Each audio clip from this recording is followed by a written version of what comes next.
Hello and welcome back to this tutorial on creating a simple PHP strategy game. In the last part, we started dealing with the users attacking other users. Now that we have this part of the battle page finished, the only other parts we have to add are the actual calculations and queries and what have you. So now, what we're going to do is go to else. We're going to add that else block, which is saying, okay, everything looks good, now let's do the attack. So we're going to say attack effect is equal to turns times 0.1 times what do I want to say, times stats attack. Now this, if turns is 1, you're using 10% of your attack. If turns is 10, you're using 100% of your attack. Then what we have to do is, first before we do this, we're going to say enemy underscore stats is equal to MySQL fetch source with what do they have, user check. So now the defense effect is just equal to the enemy stats defense. They'll be using 100% of their power against you with no strings or turns attached. So now we have this, and we have to say if attack effect is greater than defense effect, whoopsie, don't know why I did that. So here we have that. So if your attack is successful, then we're going to do this. If not, we're going to have that. So what we're going to do here is we'll just echo a little, actually let's get rid of that for right now. What we're going to do here is we're going to echo, you send your troops, you send your warriors, warriors into battle, add a few break lines. So now you send your warriors into battle. If they're successful, we'll say that they were successful. If they weren't successful, we'll say that they weren't successful. So now what we're going to do is we're going to first echo your warriors dealt, add that space there, number format, attack effect. That's how much damage they did. Damage, adding a break line, echo the enemy's defenders dealt, oopsie, number format defense effect damage.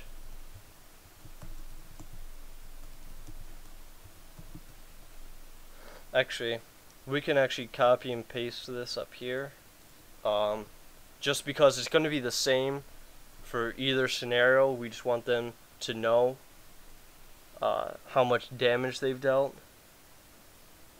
So then, if they were successful, you won the battle.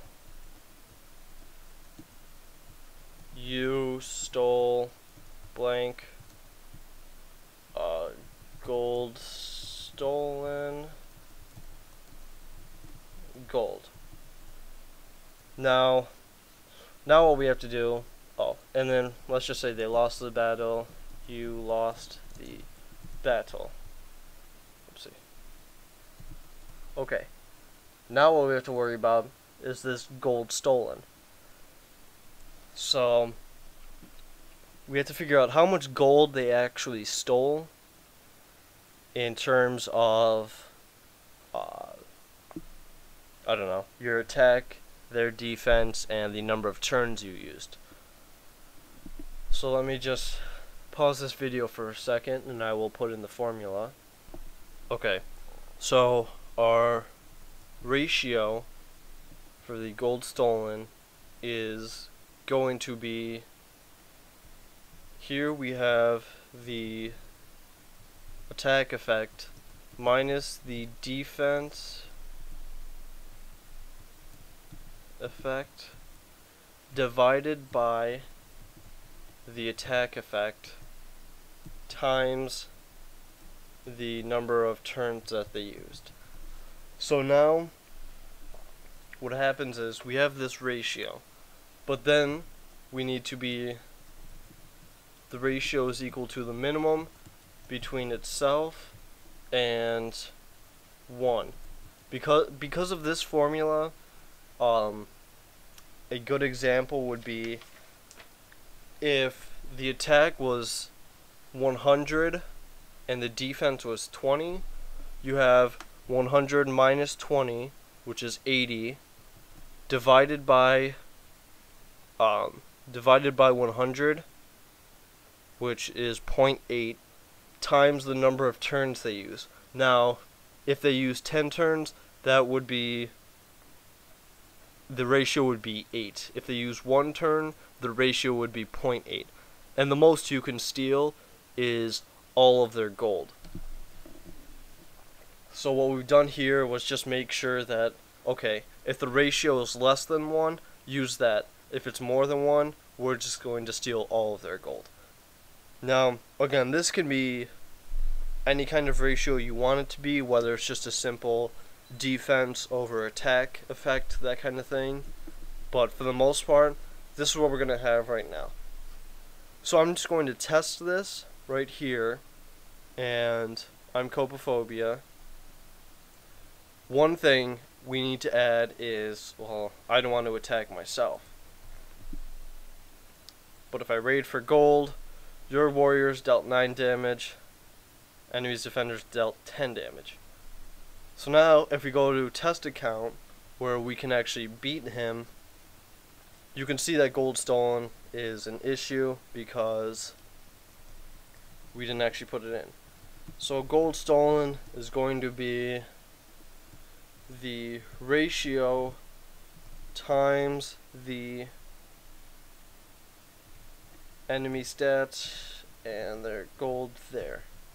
So now, if we refresh this page, resend, you stole 100 gold. As you can see, 9 minus 0 is 9, divided by 9 is 1. Times the number of turns that we use, which is 9, the ratio became 9. But since we can't steal 9 times their gold, it just had to be like that. Now let's just say we choose 1. Again, we still did that. What I'm going to do here is I'm going to change their defense to be something like 5. Now, if I say, oh, let's attack with 6 turns, we still dealt 100 gold. If I attack with 10 turns, we do not have 10 turns. Good error checking on my part. And you still deal 100 gold. So the question is, in what way can we make this? Actually, one more thing I'm just going to show you right now is, that's fairly decent. I mean, they put up a fight. But if they have 1 defense, and we go here with, you go back here, and let's say we attack with 2 times. Still dealt 100 gold. We lost the battle. Don't have enough turns. Okay. Well, the model for this showed that, let me just change these stats right quick.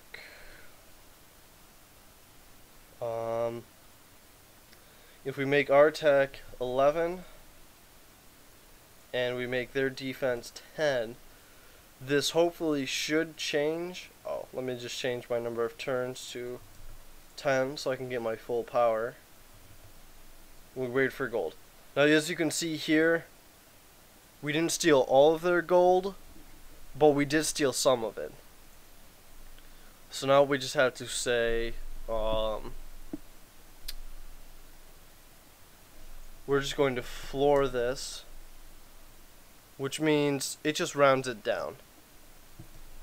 You could also do a ceiling, which will round it up if you want them to, you know, get that extra bit of gold or not.